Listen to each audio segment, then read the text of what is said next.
So, welcome to our final session. Before we start, I just want you to know that the BBC are filming this. If you don't want to appear, can you let yourself know? You probably won't be because they're at the back, but it's coming this way, but we just wanted to let you know that.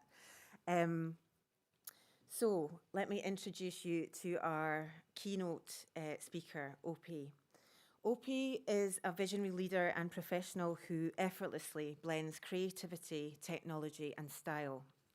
As a fashion stylist, futurist, artist, creative director, and metaverse expert, she empowers people to explore and experience the limitless possibilities of the metaverse. Opé is an AI Fashion Week 2023 top 3 finalist and is having her AI collection brought to reality by Revolve.com. Opé will be interviewed by Yemi Scott. Yemi's unwavering passion for immersive technology is utterly infectious. You're generally infectious. She helps businesses harness the power of cutting-edge AI and XR technologies to optimize production processes and support their sustainability goals. I mentioned earlier when I first saw Opé's work, I was utterly blown away. And I had met Yemi before at one of our Art of Possible events and thought, these two will connect perfectly in terms of your background and your interests. So I contacted Yemi and I said, I've found this woman that I want for our keynote for the Can Do Innovation Summit. And she said, oh, I know Opé. I've known her for years, but we've only met in the metaverse. So I brought them together. I feel a bit like Scylla.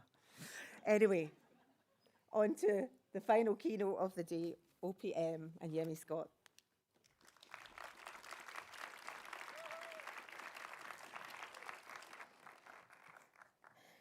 Okay, I don't know where to start. Okay, so welcome everybody. And I am Yemi, as she said, and this is Opé.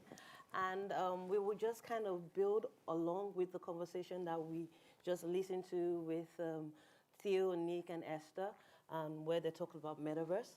We will be looking more at it from the fashion angle, like what is being done right now, and there is a lot being done right now in the fashion sector when it comes to immersive and innovative technologies. And Opé is the best person to talk about it because, I mean, she just finished one of the first ever. And I remember when the AI fashion was going to start, we didn't know how serious it was going to be. Like, we literally we couldn't take it that seriously. But look at us now.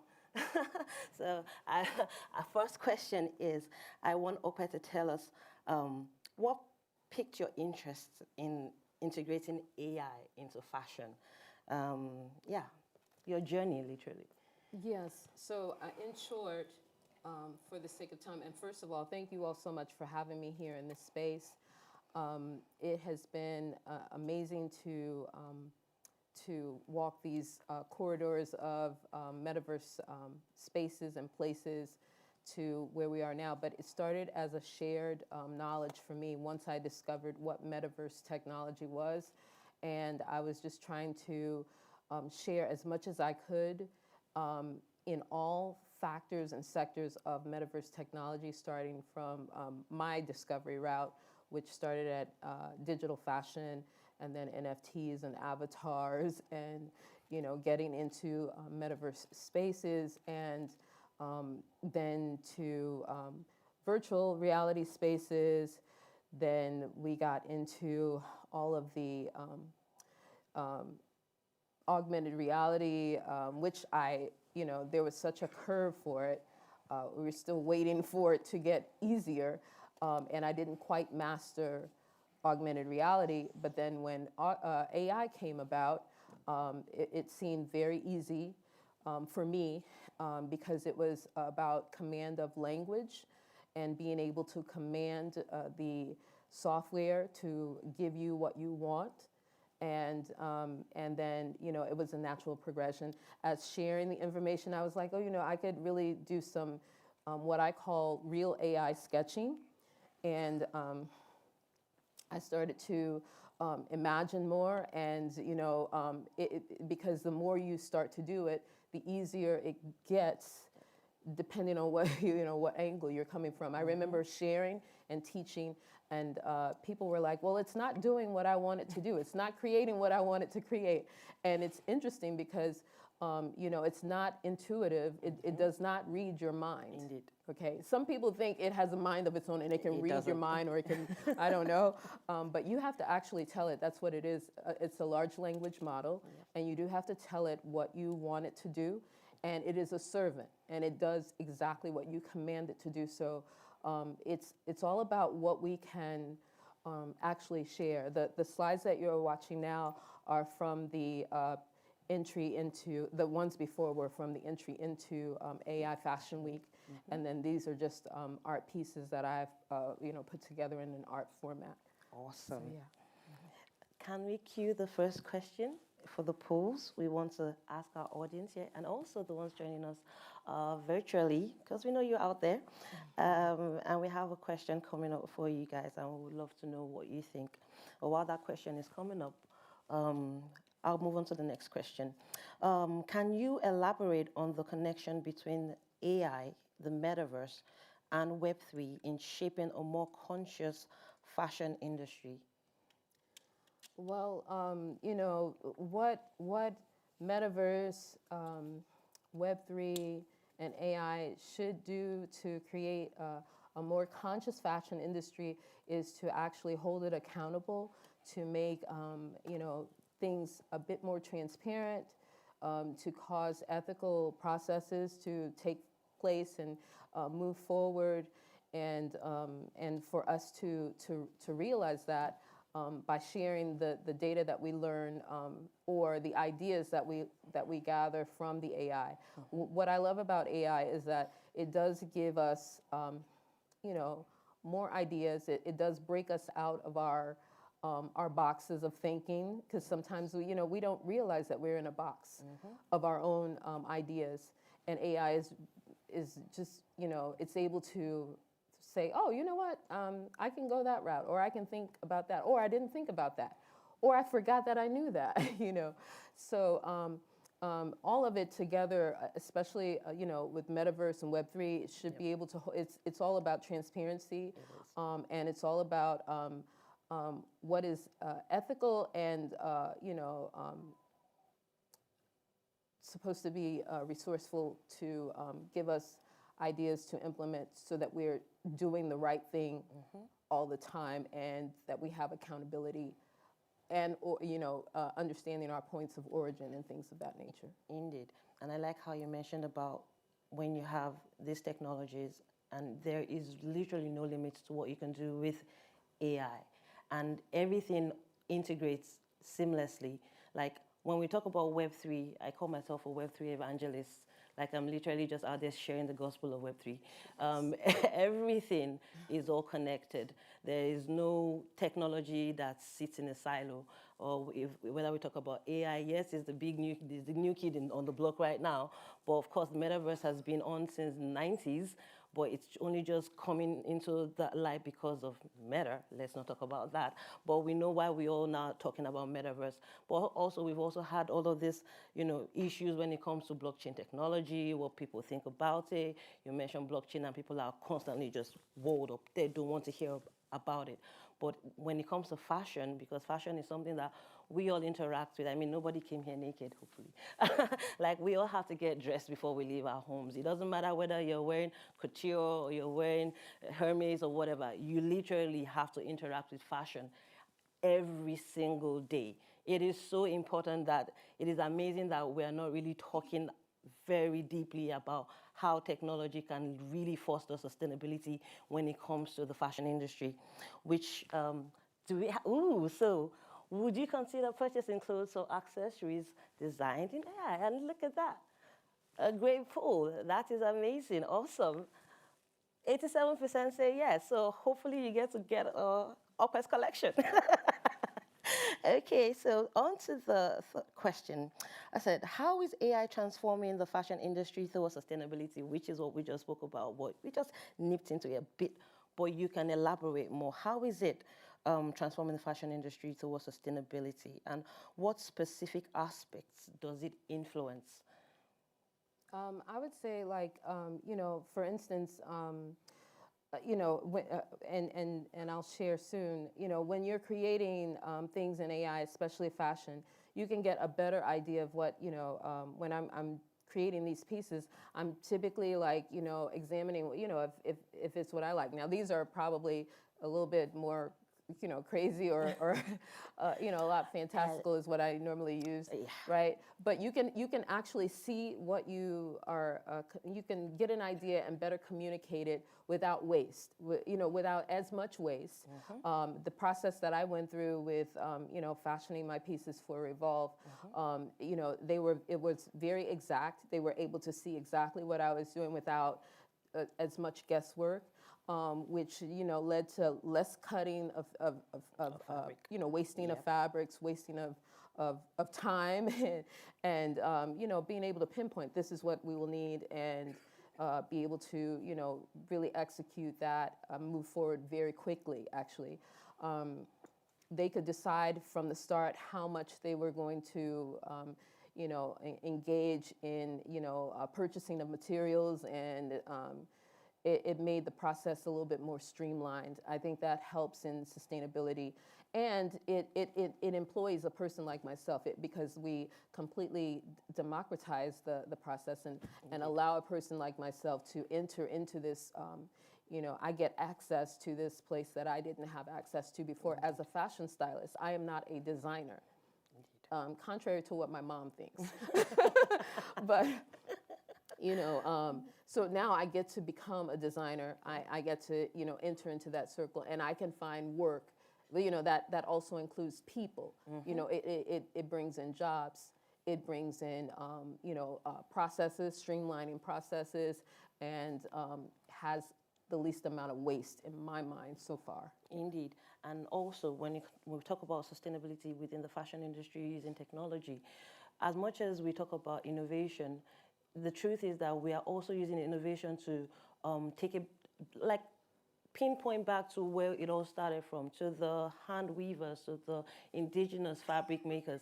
Because when we start to slow down fashion using AI technology to ideate, you're using digital fashion to do digital twins, you're creating these digital assets, you're also giving opportunities to people in the communities like in Asia, in Africa, who do this handwoven. This is a handwoven fabric. It's called ashoke.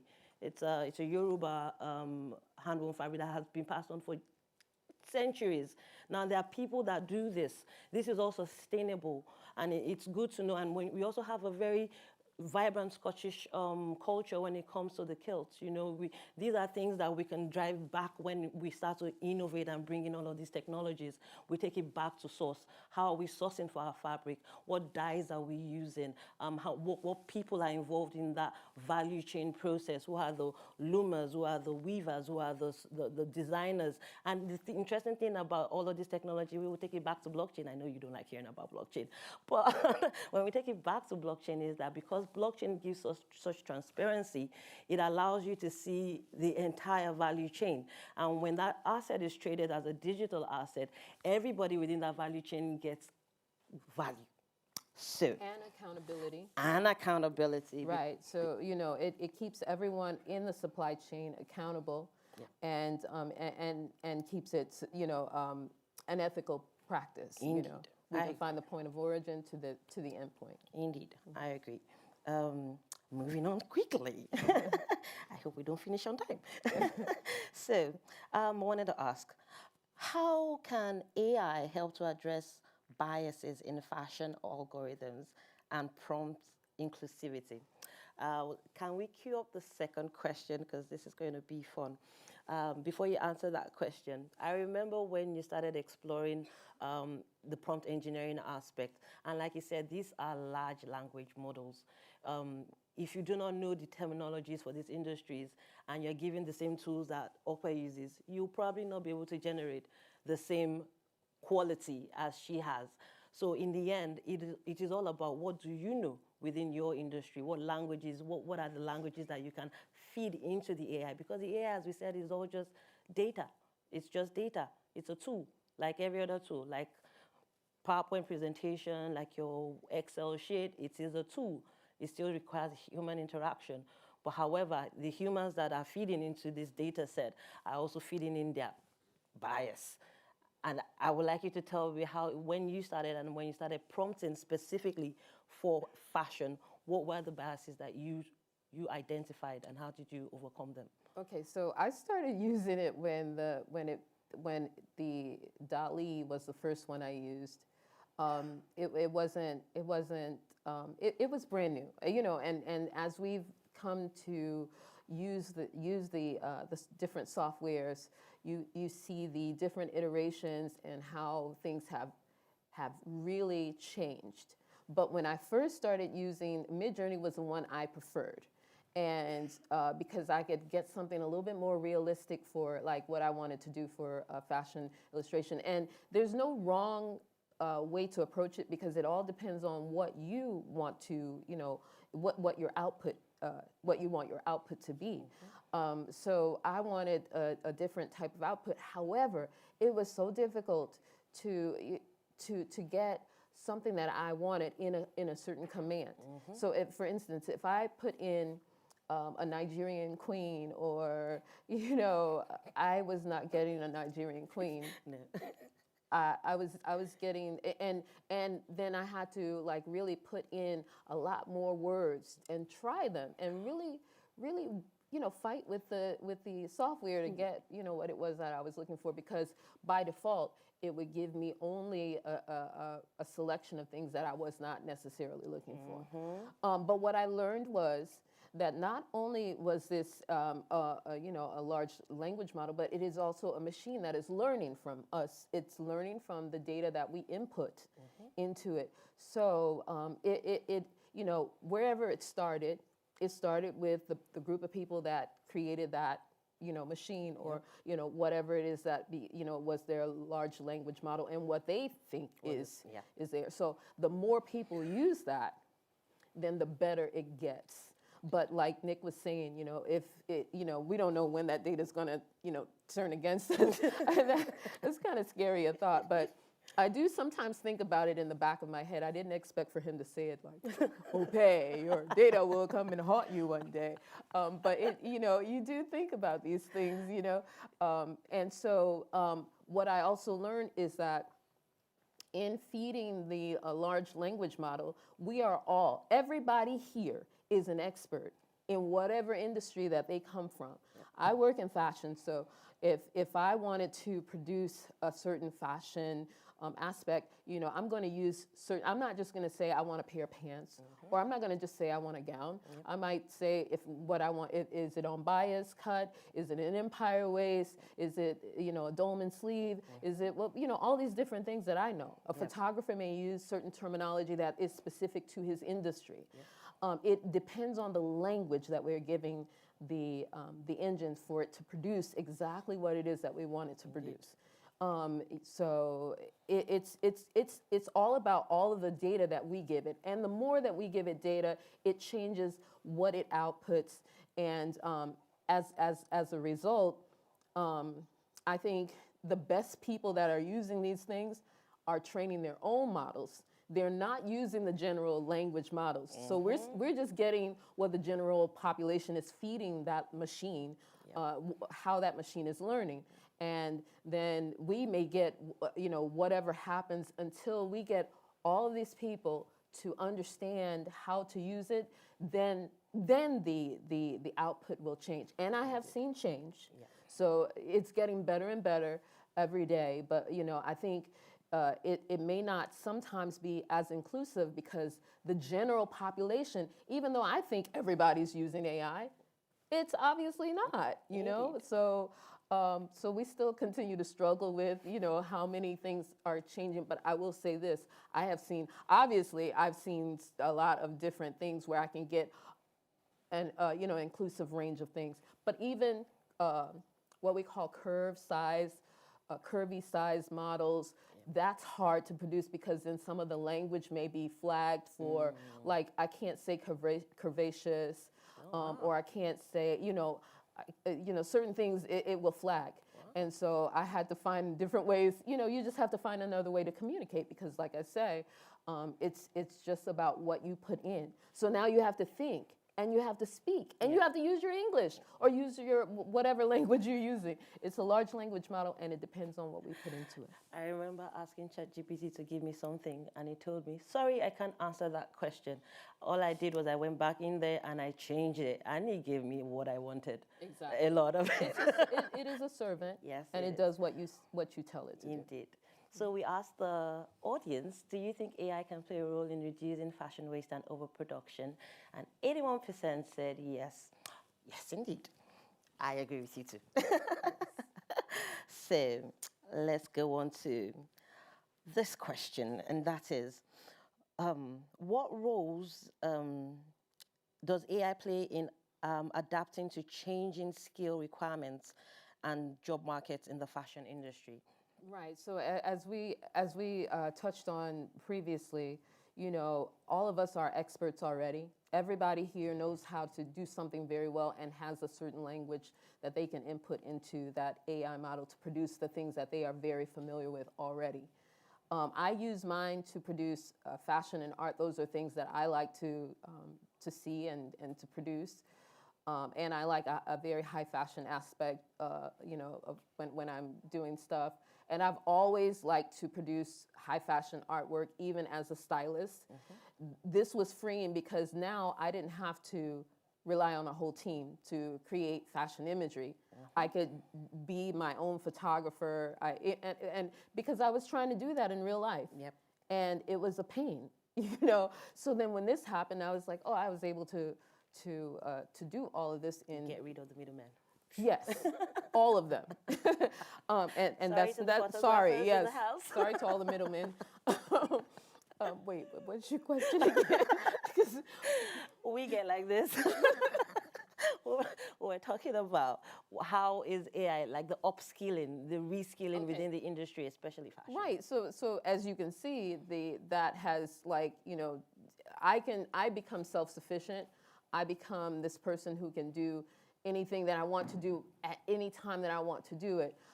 However, as as all of us are here, experts, we can, we already have the skill. All of us already have the skills that it takes to create whatever it is we want. We just have to learn the language. That's it. Indeed.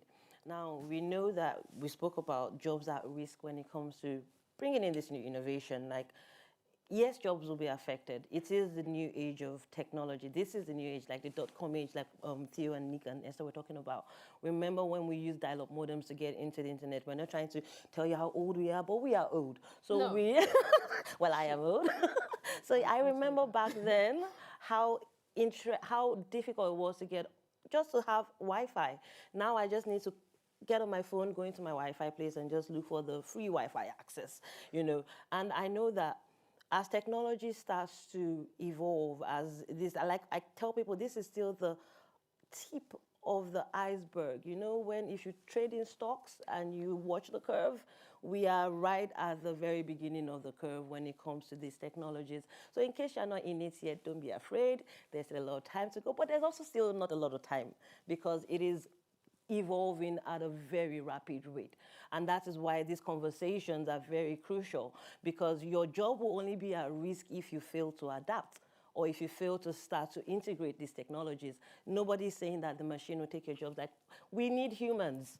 Right. AI needs humans for now. It is not self-sufficient as it is right now. So it is not Terminator 4, the rise of the machine, whatever. It is just the fact that we still need humans to still use these tools, operate these tools, feed data into these tools. Eventually, we will get to a point when AI is all pure machine learning, because that is where we're trying to get to, where this machine can kind of think for itself. Not like... No.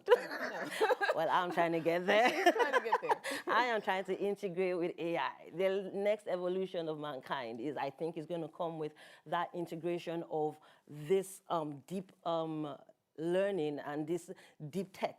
And we eventually, because there's so much human bias. I mean, humans are very flawed because we are so emotional. But if the humans are biased and they program the machines, then the machines can also experience some bias and communicate bias. Well, indeed. However, if we had AI that is at least starting to learn almost human-like and can actually be like, well, you know what?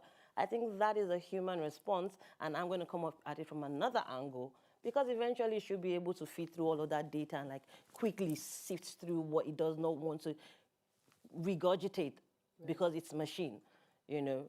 But yes, we will keep it moving. And so, last question, and after the last question, we're going to show your reel, and you get to tell them the good news, is in what ways can collaboration guide the adoption of emerging technologies in the fashion industry? You know, we can, through, as we touched on earlier, we can hold our processes accountable. Yep. We can introduce fair systems and ethics. We can help to use upcycling, recycling, and pinpoint those things, because AI can find things that we didn't know existed or don't remember existed, you know, because it's a source of ideas, and also it holds data. It searches all of the internet to find things that can lead to tools that will help us to demonstrate everything that it is that we need to be fair, more fair, and have more accountability in our the way we do fashion in our industry. Awesome. Mm-hmm. Well, thank you, everybody. And thank you to those that joined us online as well. We're going to end with an amazing video of Opé's release. By the way, you guys are the first ones to see it anywhere in the world. Nobody else has seen this. This is the first drop for the Revolve Fashion. And after this, we also have an augmented reality integration. So we're going to be showing some QR codes with some digital fashion and part of what Opé has done, and you can watch it while you're having coffee and whatever else you're doing. But yes, Opé, please. Yeah, so this was a collection I entered while I was teaching AI. I created a collection which you saw at the start of this segment, and then this once I won as a finalist. I was, introduced to the team at Revolve, who ushered me through editing, and I edited all of my collection down to a capsule collection of 12 pieces, which this is the final collection of pieces, and it was a process. However, these became they went from a digital design in AI to us creating the actual pieces in real life. And so, we went through picking fabrics, creating muslin samples, and then I went to LA to work with the Revolve team to make sure that the details were very much as close to the design that I had inside of AI into real life. Now, this collection was supposed to drop on this Thursday, to my knowledge, and I don't know, I could have gotten this very wrong, but they dropped it last Thursday, and it's pretty much sold out, thank God. Well and done. So yes, and so thank you. And I was able to take the collection, which you will see at the end of the slide. I had to update it. Thank you, Laura, for your patience with me. I had to update it and include the pieces that they had done with. They really included me in the process. So they asked me how do you want the pictures to look, and so I gave them ideas for like accessories, and also for how I wanted it shot, what kind of colors, what was the background supposed to be. So it went from these pieces here, and my exacting of things, and can you do this, and at first I was like kind of intimidated to, I was like, do they really want me to tell them? Yeah, well, yes, I'm more like laid back, and but I realized that they were like, yeah, what do you want? Oh yes, we'll be happy to do that. Well, so this was the actual pieces here, and how everything turned out. So awesome. yeah, it went from an actual